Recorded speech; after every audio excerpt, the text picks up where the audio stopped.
Lila Martinez pressed her back against the cold brick wall of the downtown alley, her breath forming small clouds in the pre-dawn air.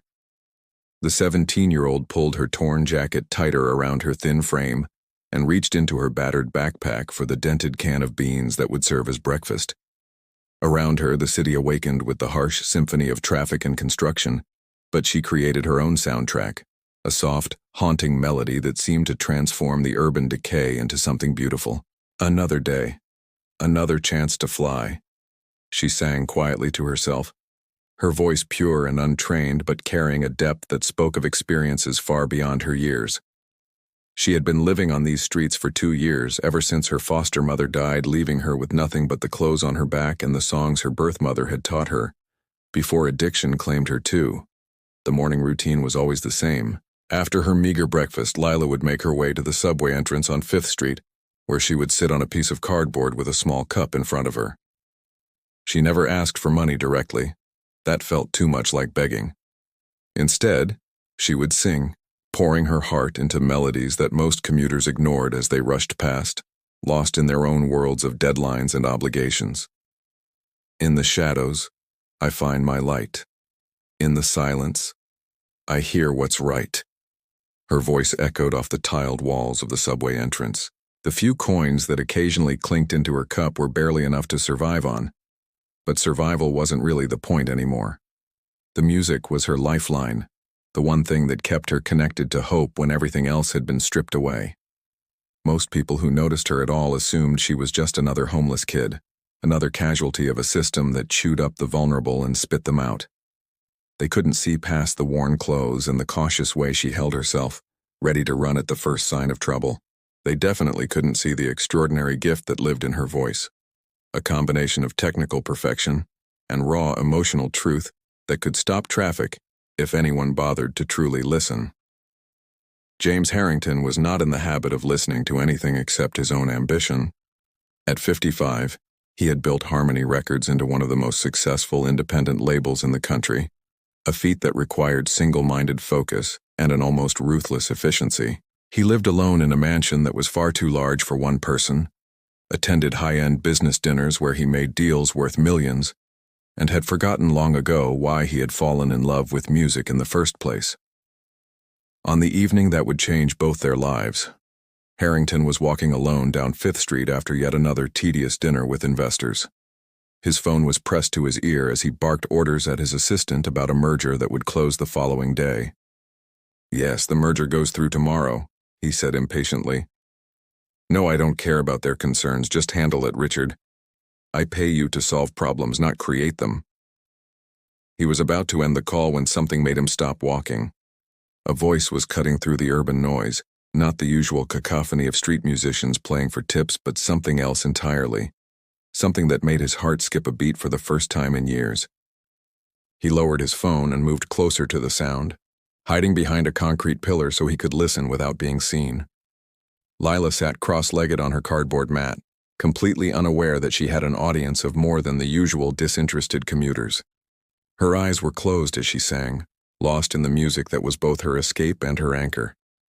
But the rich man counts his gold while the poor man counts his dreams. Nothing's quite the way it seems when you're living in between. Harrington felt something shift inside his chest, a recognition of something he thought he had lost forever. In 30 years of working with professional singers, he had never heard a voice like this. It wasn't just the technical perfection, though, that was undeniable. It was the authenticity, the way every note seemed to carry the weight of real experience, real pain, real hope. This wasn't someone performing. This was someone surviving, and the music was how she did it. When a drunk man stumbled nearby and startled Lila into silence, Harrington made a decision that surprised even him. He approached slowly, keeping his hands visible and his voice gentle. "Excuse me," he said, and immediately saw the fear flash across her face. She tensed, ready to run, her survival instincts honed by 2 years on the streets. "I wasn't bothering anyone," she said quickly. "I'll move along." "No, please," Harrington said, and realized he was pleading. "I heard you singing. You have an extraordinary voice, Neri." Lila's eyes narrowed with suspicion. She had learned the hard way that strangers who took too much interest in homeless kids rarely had pure motives. "What do you want?" she asked, already gathering her few possessions. Harrington pulled out his business card, knowing how ridiculous this must look. A man in a $1,000 suit trying to convince a homeless teenager that he was legitimate. "My name is James Harrington. I own Harmony Records. You can look it up." "Right," Lila said sarcastically, backing away. "And I'm Beyoncé." "When did you last eat?" he asked, changing tactics. "A real meal, I mean." "I'm not hungry," she replied, but her stomach chose that moment to growl loudly, betraying her. Something in her defiance mixed with vulnerability reminded Harrington of his own daughter, who had died 8 years earlier in a car accident along with his wife. The tragedy had hollowed him out, turning him into the emotionally distant businessman he had become. But this girl's voice had awakened something in him that he thought was buried forever. "There's a diner around the corner," he said. "Let me buy you dinner, no strings attached. If you want to leave afterward, you can." Lila studied his face, her street-smart instincts warring with her desperate hunger and the faintest flicker of hope. After what felt like an eternity, she nodded. The Metro Diner was a classic 24-hour establishment with cracked vinyl booths and fluorescent lighting that made everyone look slightly sick. Lila devoured a burger and fries with the controlled desperation of someone who never knew where her next meal was coming from, while Harrington nursed a coffee and tried to process what he was feeling. "How long have you been on the streets?" he asked gently. 2 years, she replied between bites. "Since my foster mom died." "No other family?" Lila shrugged with practiced indifference. System kids don't usually get fairy tale endings. The casual way she said it broke something inside Harrington. He found himself sharing things he rarely talked about. His wife and daughter, the accident, how he had thrown himself into work afterward to avoid dealing with the grief. "I made a lot of money," he said, "but forgot why any of it mattered. Until I heard you sing." "Why should I trust you?" Lila asked directly. "You shouldn't," he replied with brutal honesty. "You don't know me, but I'm asking you to take a chance. One night, real food, a shower, a warm bed, and tomorrow, you hear what your voice sounds like when the world is listening properly."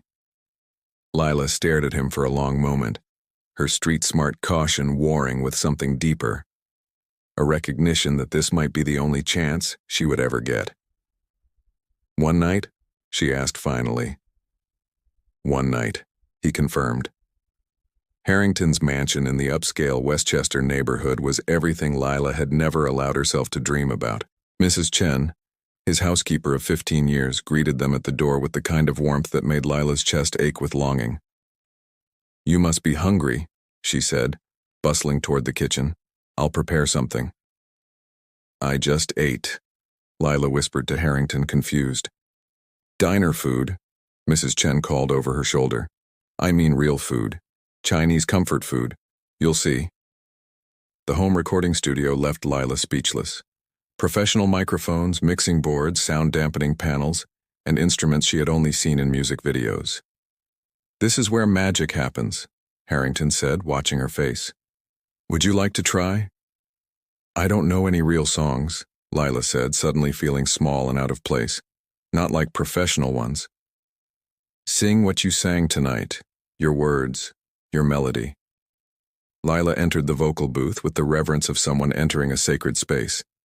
When Harrington gave her the signal, she closed her eyes and began to sing the same song from the subway, but now every note was captured with crystal clarity. He layered in subtle harmonies and instrumental backing, and the song became something transcendent, raw emotion perfectly controlled and professionally presented.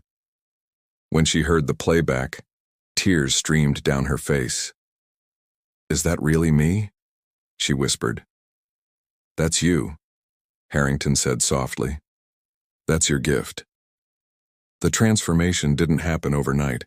For months, Lila worked with vocal coaches, learning proper technique while fighting to maintain the authenticity that made her voice special. She struggled with imposter syndrome, terrified that she was losing herself in the process of becoming someone else. The comfortable bed and regular meals felt like luxuries she didn't deserve, and she often woke up expecting to find herself back on the streets, the whole experience revealed as an elaborate dream. Sarah Martinez, her vocal coach, was patient but demanding. "Your natural talent is extraordinary," she would say during their daily sessions, "but technique will make you unstoppable." Still, Lila worried. "Sometimes it feels like I'm losing me," she confided to Harrington one evening, "like I'm becoming someone else." "The goal isn't to change who you are," he replied. "It's to give you the tools to be who you are more powerfully." But the real breakthrough came when Harrington decided it was time for Lila to face a live audience. The Blue Moon Club was a small, trendy venue where careers were made or destroyed in the span of a single song. His business partner Marcus Webb thought he was insane. "This girl is a risk," Marcus argued. "No professional experience, no fan base, no social media presence." "She has something worth more than all that," Harrington insisted. "Authenticity."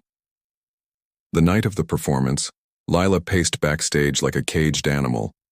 She had been transformed, stylish but not overdone, her natural beauty enhanced rather than hidden. But inside, she was still the scared girl who had sung to empty streets for spare change. "What if they hate me?" she asked Harrington. "What if they love you?" he replied. "I keep thinking about all those nights singing to empty streets. At least then, no one could judge me." Harrington looked her in the eyes. "You're not singing for them. You're singing for that girl who had nothing but her voice and her dreams. Show them who she was. Show them who she became." The crowd at the Blue Moon was young, hip, and skeptical. They had seen plenty of manufactured stars trying to make it on talent alone. When Lila walked on stage, their polite applause was reserved, phones ready to record what they assumed would be another forgettable performance. "Hi," Lila said into the microphone, her voice steady despite her racing heart. "I'm Lila. I used to sing on street corners. Not for tips, just because I had to. Music was all I had when I had nothing else." Something in her honesty made the crowd quiet down, sensing that this was different from the usual manufactured introductions. "This song is about finding light in dark places," she continued, "about dreams that refuse to die." When she began to sing, the transformation was immediate. Her voice filled every corner of the small club, raw emotion perfectly controlled by months of professional training. The crowd was captivated, phones that had been ready to record dismissively now capturing every note in awe. "In the shadows I find my light. In the silence I hear what's right," she sang, and the lyrics took on new meaning in this context. This wasn't just a song, it was testimony, a musical autobiography that laid her soul bare for strangers to see. As the song built to its crescendo, Lila added new verses that came from somewhere deep inside her. "Every scar tells a story. Every tear holds a truth. I am more than what you see. I am fire. I am proof." The final note hung in the air for what felt like forever, and then the silence exploded into thunderous applause. The entire crowd leaped to their feet, and Lila stood there stunned, tears streaming down her face as she realized she had done it. She had made them see her, really see her for the first time in her life. "More, more!" someone shouted from the audience, and soon the entire club was chanting for an encore. Backstage, Marcus Webb was frantically checking his phone. "It's already online," he told Harrington excitedly. The next few months passed in a whirlwind of recording sessions, photo shoots, and interviews. Her music video, which featured her returning to sing at the same subway entrance where Harrington had discovered her, went viral and sparked conversations about homelessness and the hidden talents that society overlooks. But success brought its own challenges. Lila struggled with fame, uncomfortable with the attention and constantly worried that it would all disappear as suddenly as it had arrived. The girl who had once been invisible was now recognized everywhere she went, and the transition was overwhelming. "I keep thinking about her," she told Harrington one evening as they prepared for her first major concert at Madison Square Garden. "The girl singing in that subway tunnel. I wish I could tell her that everything's going to be okay." "You can," he replied. Madison Square Garden sold out in minutes. 20,000 people on their feet, cheering for the girl who had once performed for empty streets. As Lila took the stage, she felt the weight of every moment that had led her here.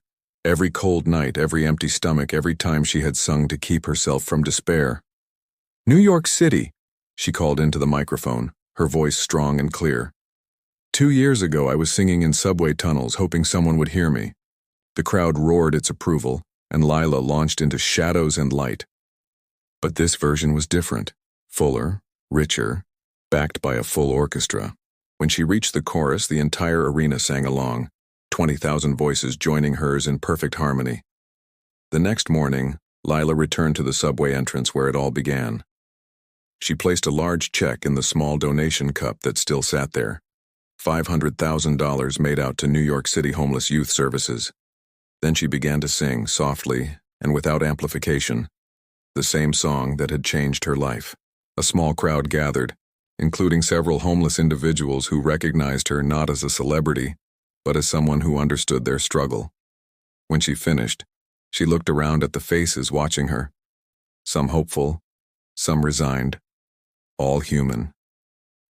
That afternoon, she returned to Harrington's mansion, walking through the back door, as she always did. "I'm home," she announced, and the words carried a weight that went far beyond their literal meaning. Harrington looked up from his newspaper, and for a moment he saw not the music mogul he had become, but the father he had been, the man who had rediscovered purpose in believing in someone else's dreams. "Like closing a circle," Lila replied. "The girl who sang there is still me, but now she has a family." The house that had been empty for so long was full of life again, full of the sound of people who had chosen each other when the world had failed them both. But Lila's story didn't end with her own success. The girl, who introduced herself as Maya, had been writing songs since childhood, using music as a shield against a world that had shown her little kindness. "Would you like to get some dinner?" Lila asked, extending the same hand that had once been extended to her. "I know a good diner." As they walked toward her car, Maya asked shyly, "How long have you been writing songs?" "Since I was little," Maya replied. Lila smiled, remembering another girl who had said almost the same thing to a stranger in an expensive suit. "I know exactly what you mean," she said, and in that moment, the circle completed itself once again. The cycle of rescue and redemption would continue, one voice at a time, one song at a time, one act of faith in another person's potential at a time, because that's what Lila had learned in her journey from the shadows to the spotlight, that the most powerful thing you can give someone is not money or fame or success, but the belief that they matter, that their voice deserves to be heard, and that their dreams are worth fighting for. In the end, that lesson was worth more than all the platinum albums and sold-out concerts combined.